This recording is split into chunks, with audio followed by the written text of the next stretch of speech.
So we're going to go downstairs and we're going to see why that Bobcat keeps leaking oil from that pulley. I found out it's coming out that pulley. There must be some sort of seal out causing it to do that. And I don't know why,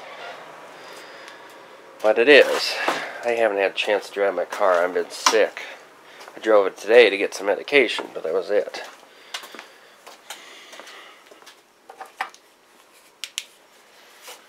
I got oil sprung all the way on the belt, so it was slipping today, and it wouldn't go. And I don't know if it's come from the engine. It must be come from the engine. The seal must be out in the engine, I wonder. That's when I check the oil in a minute here. But it's spraying out of there the way it looks. It almost has to be. I don't know, unless it's this holes here leaking.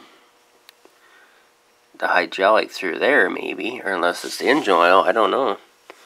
Good question. I didn't disconnect the battery. Wonder if the battery's dead. Probably.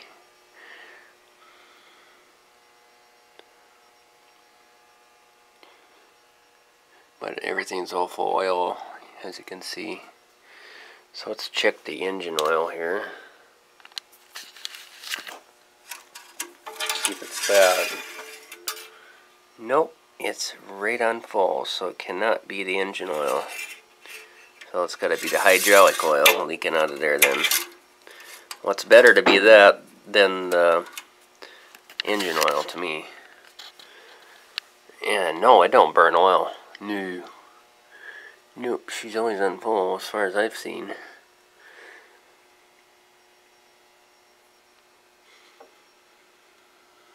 But let's see if she rolls over here. Otherwise, I'm going to try to disconnect the battery here.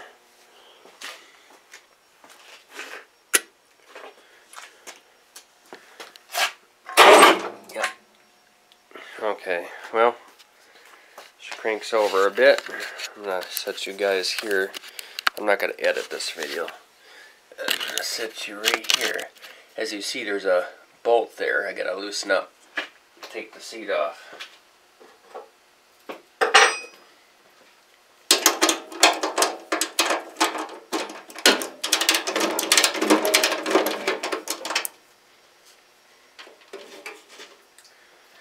And then I have to disconnect the negative because otherwise I get out of here. It drains the battery. Bitch. Huh. Never had problems with that before.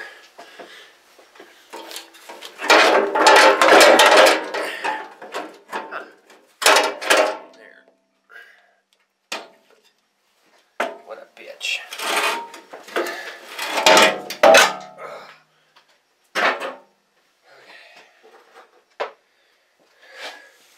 I'm going to disconnect the negative wire here because it has a slow leak somewhere.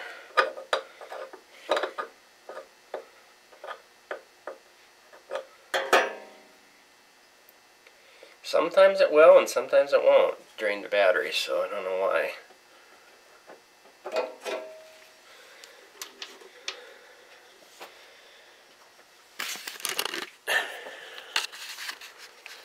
All you have to do is take the seat off and disconnect the negative just like that. And no, it will not spark like that, see? You're fine. If you have it connected to a battery and hit that, oh yeah, it probably would, yeah.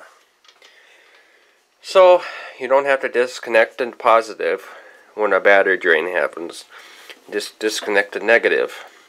The negative is what gets the power. Listen here. I don't hear it spark much, but battery might be dead. I'll charge it anyway. Battery might be a little weak, but usually when you hook it up, it'll be a little spark. That means the battery has got live power and it's making connection. So you turn the key now, it won't start because the negative isn't connected. So So anyway, looks like to me here it's O-ring out in there, and it's probably spraying all over, and you know, that's a simple fix. It's just annoying. It makes a mess as you see the belt's all full of oil. So I didn't get to finish my driveway today, but I got one side plowed out. Good enough. It made my day.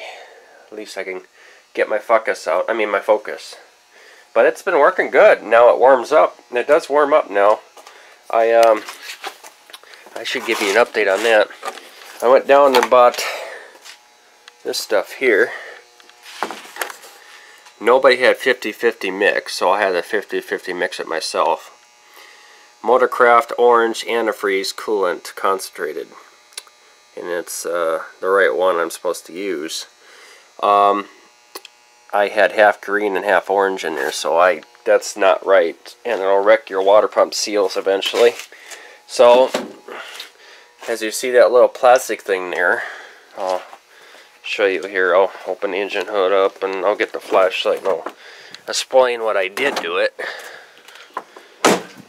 It's fixed it. It's slow at warming up, but it may be just the way it is now. I mean, it warms up now at least, so you don't sit and freeze your ass off in there.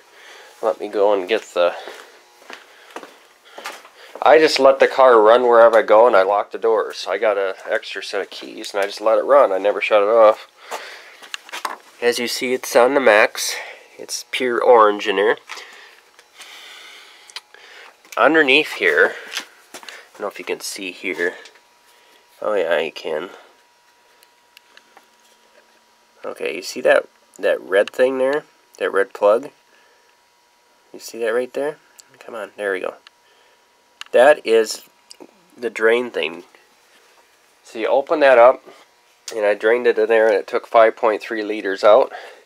I had to take that plastic thing off, along with all them bolts. And it's all open up there now for the radiator. But I was going to take that shield off too, because that's so stupid. That's the only way you can get to change your oil. I think that's the dumbest thing I've ever seen. You know? So,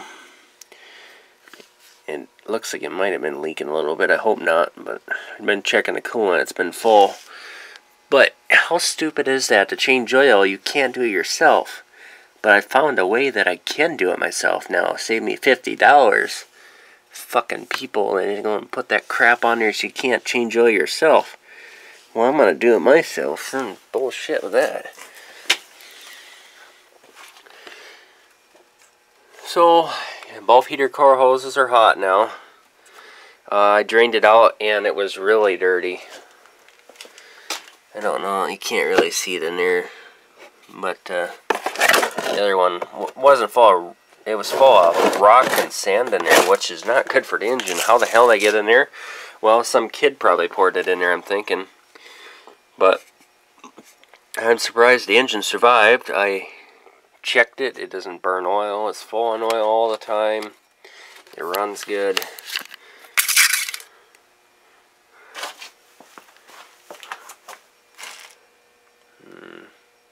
You can't see it, but yeah, there it is. Full and clean. Just had it changed 50 miles ago. So it's full on oil, full on antifreeze. There's nothing else to check, as far as I know. Let's check the cams in here. Let's see what the cams look like here. Look like brand new, and there's the thing to scan with your cell phone there. So like I said, everything works fine on it now. It starts up, it runs good. Transmission's fixed. They put a new clutch in there, and the clutch is right here. Brand new heavy duty clutch and input seals, that's fixed. I haven't done anything with the brakes. I'm sure they'll have to be done eventually. They don't look too bad. The rotors are a little bit wore. Let's see about the back ones here. They look really good. How's the brakes look? Wow, I got a, you can't see. Yeah, there it is. The pads look perfect on there. Let's check the other side here. They look good. I can't see for that one if the pads are okay. Yep, them are good. That one's got gravel in there. Them pads are excellent condition. So the brakes on this thing are great. That's good. At least I don't have to replace that. I had to put new tires on there this fall. They were $500. They're Cooper tires. They are 215/55 R16s. And they're not cheap. I went to Walmart to try to get them, and boy, they were higher than that. They were $650 for all 4 tires. I'm like, screw that. So, yeah, nothing's cheap for any vehicle nowadays. So, I leave the engine hood open at nights. So, I come down here and I tinker with it and stuff and mess around with it. And no, not the bad way, mess around with it, but but yeah, I go down there and I work on it and check things over and look at tires and check oil and check belts and check everything. And you know, my uncle never checks nothing with his pickup, but I try to check everything to make sure everything's in working order. If I see something wrong, I'll fix it. It's better to fix it than be sorry, like this one here. You keep running this like this, it's going to wreck the belt or wreck something, or could cause a fire. It could do anything. You should always fix. Always fix. Never let things go to shit, that's for sure. So thanks for watching, and I'm feeling better for some reason. Thank God.